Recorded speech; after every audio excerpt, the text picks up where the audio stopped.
Satnam, beautiful sovereign woman. I am Joti Radjeep Kaur with VeronicaBerriganiam.com. And today on Sovereign Woman TV, we are going to be talking about the divine feminine. What exactly is the divine feminine? How to invoke this incredibly powerful energy within you? And also, what are the consequences when we don't? What will happen to humanity as it relates to the evolution of our soul and our species? So, welcome, welcome, welcome. And as always, thank you so very much for liking and subscribing to Sovereign Woman TV.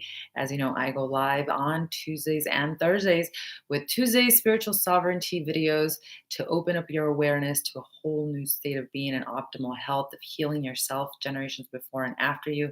And then with a follow up Thursday Kundalini Yoga meditation video to help you integrate this beautiful brand new awareness. So, welcome, welcome, and thank you so much for liking and subscribing. So, divine feminine energy, it is a powerful, powerful energy that really has nothing to do with having or being born a male or female. In essence, these are energies that live within our psyche. And today we're going to be talking about what they are and how to invoke them within you. And then we'll get into how exactly this is an energy that you can very obviously see it being invoked and awakened in society today. And then we'll end with a really solution to how do we really integrate this into our lives so that we can truly evolve and live at their optimal, not only optimal health, but also at what our soul is here to do at our highest state of being. So divine feminine gets thrown around a lot, and a lot of people equate it to being like woman or something that has to do with the female. But in essence, like I described, it is an energy. It is a psyche that lives within all of us, and it carries its own characteristics. So there's the masculine energy that carries characteristics of its own, and then there's the divine feminine energy that carries its own characteristics. Now, to really describe it kind of simply, you can actually equate it to left and right brain if you want to look at it very simplistically. But in essence, the left brain, meaning the analytical side, and the right brain is the artistic, heart connected side, right? And more of society really is connected more to the linear, to the analytical side. And that is really what has been governing the world for a very, very long time. And as it relates to characteristics or traits or within the psyche energy, right, that lives within us, this relates to masculine being more of action, of definitely more of technology, versus the divine feminine being more of nature, natural flow, mother protection, wisdom, making sure that home is protected, right? And as we've seen society evolve, we've definitely seen where the masculine energies have led the evolution of human beings and in our species. And it definitely has done some amazing things, right? We've seen some amazing things created as it relates to technology and all these amazing sciences, which, as we all know, science is not even that old. It's only a few hundred years old. And, spirituality and our great masters who didn't create the religion, they created they basically embodied the teachings that then a man created a religion around. But in essence, those teachings are way more ancient, right? And they embody the balanced duality of these energies that exist and in us. Because what's happening as a society today is the fact is that these energies are not in balance, and that the divine feminine energy has been raped, abused, has been misrepresented, and has even been dying within the female, the woman. So really, this video is for the woman who's in the midst of her own spiritual awakening, where this incredible divine feminine energy, this wild woman within, is awakening, and it's calling her to step into her sacredness, into her duality, into unity consciousness, right? Accepting both the light and the darkness as the whole of who she is. And as we evolve, as we start to see what our ancient ancestors went through and civilizations, those civilizations that were able to evolve into higher optimal being, way of being and existing, were those that embraced the invoking of leadership and of the divine feminine energies within the leadership of women. And those that couldn't, and in fact raped women and basically did not respect them, like let's look at the Roman Catholic Empire, right? Those societies would then in turn be the demise for the human evolution or for human civilizations as a whole, because that's what happens when you disrespect the divine feminine, mother creation. Our indigenous brothers and sisters call her nature, right? And look at what's happening in the world today. In essence, we are faced with their nature is really responding back to her reaction to the way her children, you and I, have treated her and have disrespected her as a whole, and how we become people of convenience that in essence look for that convenience so that we don't have to exist and do anything for ourselves, and we have lost touch with these cycles, natural cycles of the moon and natural cycles of earth herself, like the winter solstice and the summer solstices. We've become a society that is completely moving on fast track and has really not tuned in to what our ancient ancestors were tuned into, this wisdom that's connected to this being connected to mother and Gaia herself. And she's responding in very many ways as we see so many fires that are happening throughout the world, right? And even the fire, if you think about it, and that happened in Notre Dame just recently, incredibly just symbolic. Notre Dame symbolizing Mother Mary herself and Mary Magdalene herself burning up into flames. Why? Because of the just outrage of really what is happening in society, and how we've been disrespected as women, and that how even as women, you and I have not owned that divine feminine energy within us. And I know that as a personal experience, because that's why I'm here today as who I am. For a long time, I was just masculine driven. I was the president of several nonprofit organizations, but yet it was more for having the roles. I just wanted to keep applying and adding roles to my name for the ego, right? Forgetting about truly the mission and what I was doing. I was a business owner. I was very action oriented and really just did not focus on home, did not focus on nurturing my own self. And I was dying within me. And until I had my own personal Kundalini awakening, which you can actually watch the video on what I did on that below. I'll put the description in the comments. And if any of you this rings or resonates, please feel free to also leave some comments below. But in essence, I was so masculine driven that it was a breakdown that had to redirect my entire life, because otherwise I would have died. In essence, I was numbing myself with alcohol because I wouldn't allow this energy to live. I was just basically programmed in a way where society programs us into competition, duality of the illusion of Maya, and really only owning the masculine energy and not embracing or surrendering also into the divine feminine. And it wasn't until I had that break or that breakdown that really my life started to fall into place and the healing process started to begin. And so, as a society, this is what our ancestors are also here to tell us. And, there's so many symbolisms that's happening around the world. Notre Dame, like I said, the fires that are happening in the world, the Me Too movement. Many women are speaking up and how they've been violated. And no, it doesn't matter what she was wearing. The problem we always hear is a perverted society that turns the sensual aspects of a woman into something dark. And it prohibits a woman from truly owning her sexuality and being who she is, because all of a sudden you're going to be judged. There's women that are very talented congresswomen, athletes, doctors, yoga teachers, mothers. There's also an incredible talented dancers, and whatever dance they're doing and whatever people are doing, we should respect and honor that. And a perfect example of what's happening right now, or just happened recently, is also the Super Bowl show. There's really two sides of that. Either you totally hated it, or you are totally in for it. And for me, it was a beautiful ritual. It was a ritual of the divine feminine Shakti awakening. And it was two goddesses that were equally there in power, showing to us the world their fierceness. And if the perverted mind, who has been perverted through the desensitization of what sex truly is, because porn has done this, porn that is easily accessible to so many people and so many men, has completely numbed them to what a woman truly is, and also what sex even is. I don't have any daughters, and I think it's challenging as it is to have young sons, as with that. I have two boys, two sons, that I consistently talk to them about how that is not what a woman is, and that is not what sex is either. And so because men are so basically, it's a spiritual warfare tool. That's really what it is, porn, because it's so easily accessible, desensitizes you, and then you start to think that that's what normal sex is.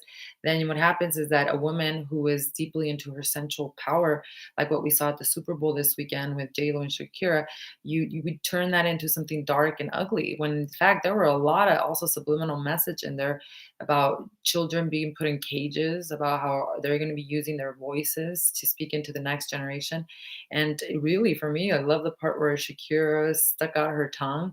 To me, that was like Kalima, the destroyer who will eat up all of your impurities. She was there showing up. And deeper to me, it was really a Shakti divine feminine ritual because to me, it also represented the incredible story of Isis and Nephthys. Isis and Nephthys are the Egyptian goddesses, they're sisters actually.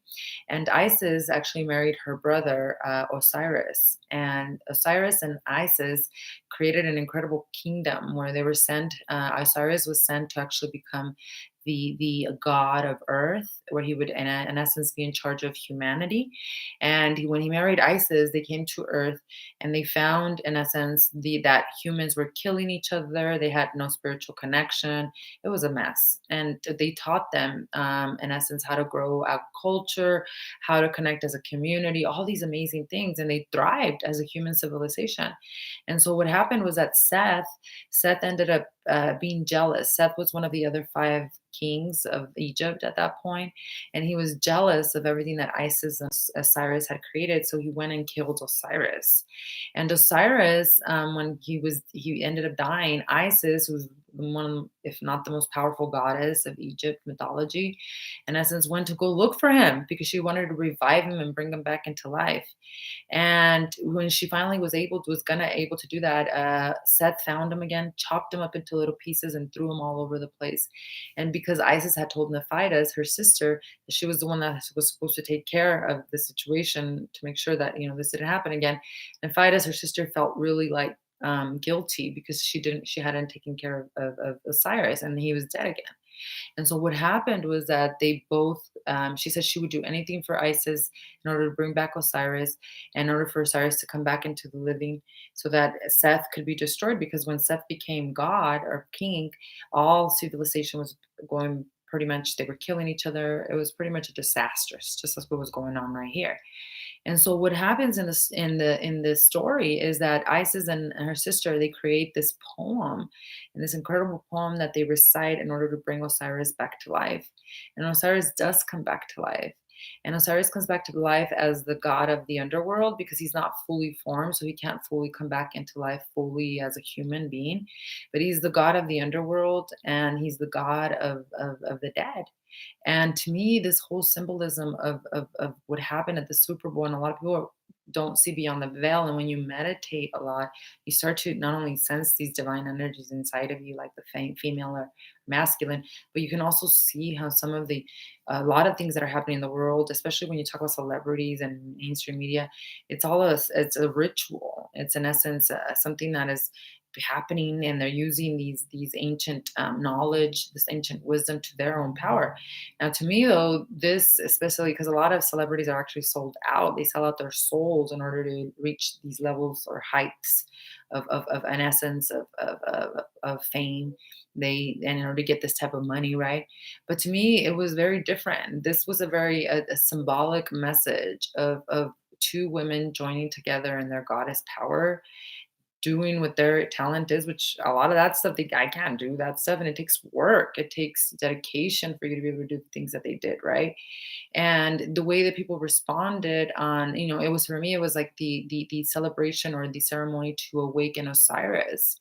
And Osiris is, the Egyptians always knew he was going to come back, and Osiris, remember, needs to come back in order for the light, in order for us to restore back Osiris's kingdom, which is basically a kingdom of the golden age, of the Aquarius age of love, of harmony, and of peace. So I saw an incredible show of two goddess women who who owned that place, who owned that stage, and who really kept us in tune through symbolic music, dance, and really through them loving and knowing who they truly are. And again, if women, if we don't support that and we don't see that in another woman, that's exactly the problem of why we as a society are broken. Because Johi Bhajan, the great master who brought Kundalini yoga from the east to the west, says, the highest incarnation we can ever have is of a woman. And the reason why this whole world is a disaster is because we women are insecure. Everything, all of our problems stem from the insecurities of a woman. And as a society, we've been forced to, get the jobs, be the masculine as well, be the leaders. And we've forgotten this incredible divine feminine energy that lives within us as well. We've forgotten how to live that energy, allow that energy to live within us in our relationships with our significant others, in our relationships with our business, and in our relationships with our mothers, in our relationships with our daughters, with our sons. And that is exactly the imbalance that is happening right now. And that is the new awakening and the remembering of so many. And that's why so many of us, especially as women, are being called to connect and nurture this aspect of ourselves that's dying to be born, that's really wanting you to walk in it in this lifetime, not to sense it into another lifetime. And this is a collective thing that's happening. And it's happening for women, it's happening for male as well, for males who are connecting more to their heart. Because, our ancient yogis told us that the most advanced technology you can ever access is what's within. It's your soul and heart connection. There's no technology outside of us that can ever conquer the power of love, the power of the neutral mind, being the wise watcher. And the only way to get there is through meditation, through stabilizing the nervous system, which is why Kundalini Yoga is so effective in that. And next, in a couple of days, next Thursday, I'll be sharing with you all this week a specific meditation because Kundalini Yoga is prescriptive. And the mantras is powerful sound currents that actually create a specific effect, whether that's in the chemistry of your brain, your hypothalamus, your pineal gland, right? Or and also as that affects and it relates to your nervous system, right? Whether that's strengthening, balancing. So the meditation that I'll be sharing with you specifically, which you can join me for, will invoke and awaken this incredible divine feminine energy within all of us so that we can begin the process of healing and balancing out these energies. Some of you may think, I have too much divine feminine energy. I don't take action. I don't take, I'm not a leader. But I can assure you that within all of us, there's work to be done to balance them because through the outside world, through media, through the social media that we consume, right? You're consistently playing with energy. So it's important for you to have a daily sadhana, daily practice where you're balancing and cleansing those energies and balancing out. Because the next evolution for human beings really is unity consciousness. It really is the age of consciousness, the age of the golden age, the Aquarius age, where we are both connected to the mind but also deeply connected to the heart because the heart is 5,000 times stronger than the mind. So join me just in a couple of days. You can actually meditate with me. We're going to be doing this meditation for 11 minutes and it will invoke this incredible divine feminine energy within you and overall celebrate yourself fully for who you are when you continue and you really take this inner path of meditation, of inner work seriously, and you develop a daily practice, whether it's 3 minutes or 11 minutes. You start to see the differences it makes in your life. You start to be able to connect to awareness that you never thought possible, but it does take you showing up day after day. Remember, whenever you thought you were broken, there was a phoenix rising. There was something that was happening for you.